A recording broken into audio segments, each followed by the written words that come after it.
morning, students. Today we are going to learn about simple present tense. This is the meaning how to use of simple present tense. We use the simple present tense when an action is happening right now or when it happens regularly. Simple present tense also can use as a fact sentence that the form of fact. Simple present tense ini dipakai untuk kegiatan kita yang sering dilakukan sehari-hari atau yang terjadi saat ini.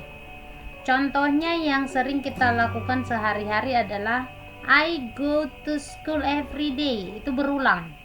Sering dilakukan atau berulang.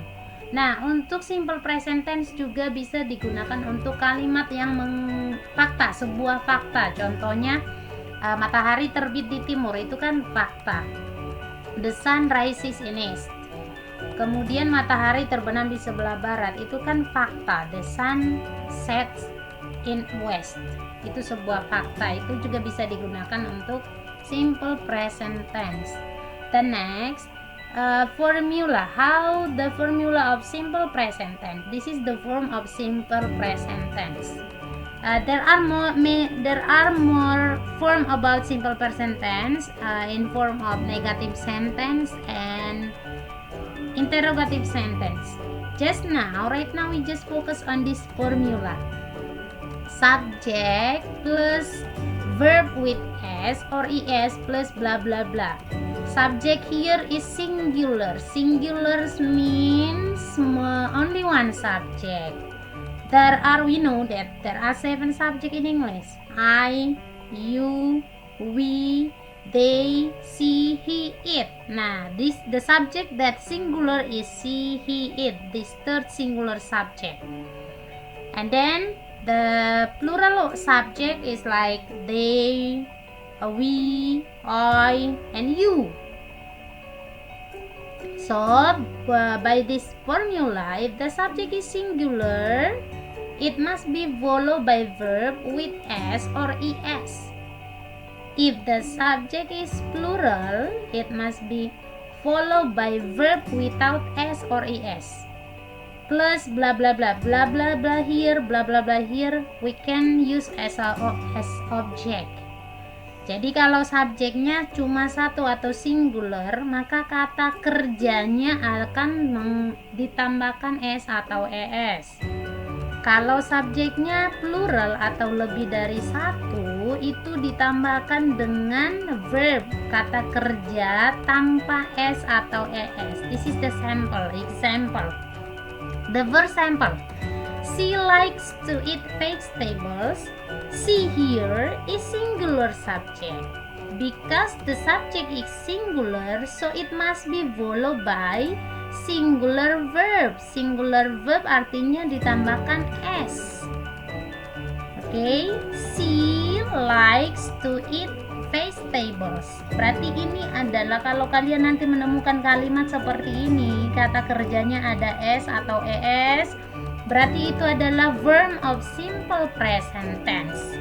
Artinya kegiatannya itu terjadi saat ini. Beda dengan simple past. Simple past itu kan yang sudah berlalu. Kalau simple present tense itu yang terjadi sekarang. The second sample. They like to play football. They here is plural subject. They, mereka suka bermain sepak bola. They is plural subject must be followed by plural verb. Plural verb without s or es, tanpa s. Karena mereka sudah rame di sini, jadi tidak perlu lagi es-nya atau s-nya. Yang ketiga, John goes to school by bus. John here, name of people. Name of people itu juga bisa disebut dengan subjek. Contoh name of people, Miss Eka, parents, or your sister, itu juga bisa sebagai subjek. This subject is singular, it must be followed by singular verb. Singular verb here is goes. Goes di sini berasal dari kata go. Kata kerjanya adalah go. Kalau singular subject, maka ditambahkan dengan s atau is. Because the verb ending by vowel, maka dia akan ditambahkan es. So John goes to school by bus. This is the form of simple present tense. Jadi kalau simple present tense dia harus ditambahkan es atau s kalau subjeknya singular. The last sample. My parents work in the hospital. My parents here is more than one. Orang tua kan ada dua, more than one. Berarti ini adalah plural subject. My parents work, ini adalah verbnya. Work in the hospital. My parents work in the hospital because parents is more than one. So it must be followed by verb without s or es. I think that's all about simple present tense. After you watching this video, I would like you to do exercise that given in the link below. Thank you. Good luck for you.